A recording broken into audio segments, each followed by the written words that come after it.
ஒரு 5 table spoon வந்து கோதுமை வந்து நான் வந்து எடுத்திருக்கேன். அதை வந்து நல்லா பச்சை ஸ்மெல் போகிற வரைக்கும் ஃப்ரை பண்ண போகிறேன். நம்ம வந்து கோதுமைக்கு பதில் நம்ம மைதாவும் யூஸ் பண்ணிக்கலாம். அதுவும் ரொம்ப டேஸ்ட்டாக இருக்கும். எந்த மாவு எடுத்தாலும் நீங்கள் வந்து நல்லா அதோட பச்சை ஸ்மெல் போகிற வரைக்கும் ஃப்ரை பண்ணணும். இல்லைன்னா நமக்கு ஸ்டொமக் அப்செட் ஆகிடும். வந்து நல்லா ஃப்ரை ஆயிடுச்சு. நான் அதை ஒரு பாத்திரத்தில் மாற்றிட்டு அதே பேன்லேயே வந்து நான் ஒரு ஆஃப் டம்ளர் வந்து வாட்டர் ஆட் பண்ணிக்க போகிறேன். தண்ணி நல்லா கொதிச்சிருச்சு. இப்போ வந்து நான் 2 டேபிள் ஸ்பூன் வந்து சுகர் ஆட் பண்ணுறேன். உங்கள்கிட்ட ஒயிட் சுகர் இருந்தால் நீங்கள் ஒயிட் சுகர் ஆட் பண்ணிக்கோங்க. என்கிட்ட ப்ரௌன் சுகர் தான் இருக்குது. நான் ப்ரௌன் சுகர் ஆட் பண்ணிக்கிறேன். சுகர் வந்து நல்லா கரைஞ்சிருச்சு. இப்போ வந்து நம்ம ஃப்ரை பண்ணி வச்சுருக்க அந்த கோதுமை மாவையும் அது கூட சேர்த்து ஒரு 2 நிமிஷம் கிண்டிடுங்க.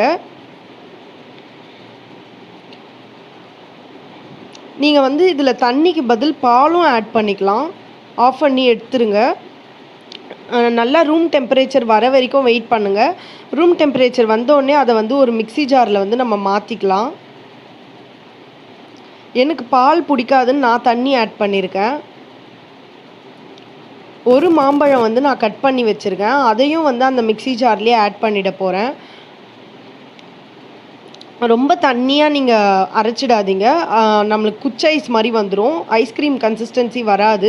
நல்லா ஜெல்லி மாதிரி நீங்கள் அரைச்சி எடுத்துக்கோங்க. கொஞ்சம் கொஞ்சமாக பால் ஊற்றி ஆட் பண்ணி அரைச்சிக்கோங்க.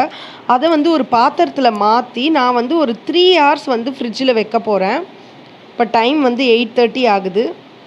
11:30க்கு வந்து பார்க்கலாம். 3 hours மேலேயே ஆயிடுச்சு. இப்போ நான் ஃப்ரிட்ஜிலேருந்து எடுத்துகிற போகிறேன். நல்லா வந்து ஃப்ரீஸ் ஆக வந்து ஸ்டார்ட் ஆயிடுச்சு. நம்ம திருப்பியும் இதை வந்து ரீப்ளெண்ட் பண்ண போகிறோம். அப்போ தான் நமக்கு ஐஸ்கிரீம் வந்து ரொம்ப ஸ்மூத்தியாக நல்லா கிடைக்கும்.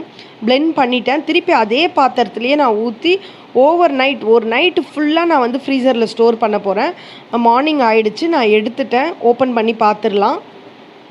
நல்லா ஃப்ரீஸ் ஆயிடுச்சு. ஐஸ்கிரீம் ஸ்கூப் இல்லைனாலும் பரவாயில்ல.